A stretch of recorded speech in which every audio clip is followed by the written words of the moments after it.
રાજકોટ કલેક્ટરશ્રીને રાજકોટ શહેર સંગઠન અને પ્રદેશ કક્ષાના આગેવાનોને અને વિરોધ પક્ષના નેતા સાથે રહીને આજે કલેક્ટરશ્રીને રજૂઆત કરવા માટે આવ્યા હતા। 15 દિવસ પહેલાં અમે કલેક્ટરશ્રીને આ જ રીતે અહીંયા ધરણા કર્યા હતા।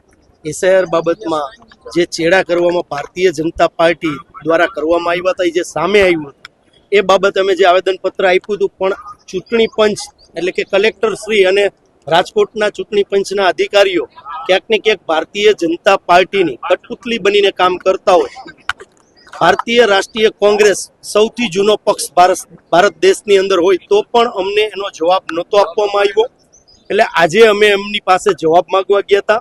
જવાબ એ માંગવા ગયા હતા કે જે વિધાનસભાની 68 વિધાનસભાની અંદર 10,000 કરતાં વધારે ફોર્મ નંબર 7 ભરાણા છે, જે ડેટા કલેક્ટરશ્રી અમને આપ્યો, નીચેના તંત્ર પાસેથી અમે જે લીધો, એમાં 10,000 ફોર્મ 7 નંબરના ભરાયેલા છે। 69 વિધાનસભાની અંદર 7,000 છે અને વિધાનસભા 70 ની અંદર 6,000 અને 71 વિધાનસભા એટલે કે ગ્રામ્ય વિધાનસભામાં 4,500 જેટલા ફોર્મ 7 નંબર ભરાણા છે।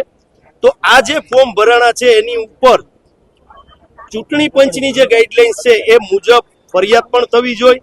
સરકારી તંત્ર હારે કાગળકીય ચેડા કરવા, અનેક પ્રકારના જે ચૂંટણી પંચે ડિક્લેર કરેલા કલમો છે એ કલમો લઈ અને આજે અમે કલેક્ટરશ્રીને આપી છે કે જે લોકો આમાં દોષિત હોય એના ઉપર કાયદેસરની કાર્યવાહી થાય અને જે અધિકારીઓ પણ આમાં દોષિત હોય એના ઉપર પણ કાયદેસરની કાર્યવાહી થાય। આજે અમે તંત્રને ઢંઢોળવાનું કામ કર્યું છે। આ જ બીજી નકલ છે, એ બીજી નકલ અમે પોલીસ કમિશનરશ્રીને પણ કલમો સાથે કે કઈ કલમો ચૂંટણી પંચે ડિક્લેર કરેલી છે કે તમે તમારી ઓળખ છુપાવો છો તો એની અંદર પણ કલમ છે અને 1 લાખ રૂપિયા લગીનો દંડ છે। ખોટા ફોર્મ સબમિટ કરવા એમાં પણ અલગ અલગ કલમો છે। તો આ લોકોએ તો આખા ફોર્મ ટાઈપ કરાવીને માત્ર કોઈને ખબર ન હોય એવાના નામ લખીને ફોર્મ રજૂ કર્યા છે 7 નંબર।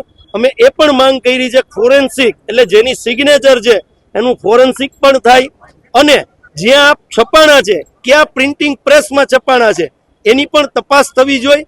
અને કલેક્ટરને કીધું છે અમે કે જો લોકશાહીને બચાવવા આપ આ ખુરશી ઉપર ચૂંટણી કમિશનર તરીકે બેઠા હો રાજકોટ જિલ્લામાં, તો એક એવો દાખલો બેસાડો કે રાજકીય વાતોને પર મૂકીને, રાજકીય પાર્ટીઓને પર મૂકીને ભારત દેશની અંદર લોકશાહીની અંદર મતાધિકાર છે એ સૌથી મોટું શસ્ત્ર છે લોકો માટેનું।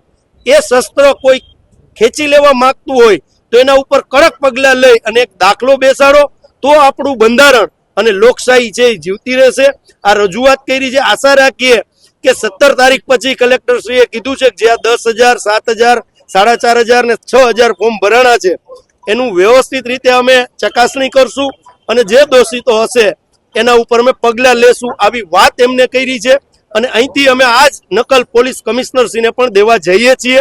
અને આપના માધ્યમથી કહેવા માંગુ છું રાજકોટની જનતાને, ભારતીય જનતા પાર્ટીના લોકોએ ખોટી રીતે આવા ફોર્મ ભરાવ્યા છે, આપનું નામ આ યાદીમાં નથી, એ જોઈ લેજો 7 નંબરમાં, નકર આપની ઉપર પણ ફરિયાદ ન થાય।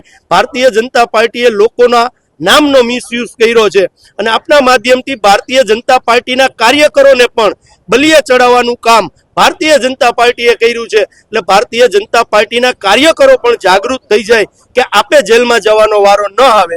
આ પ્રકારની આજે અમે કલેક્ટર તંત્રને રજૂઆત કરેલ છે।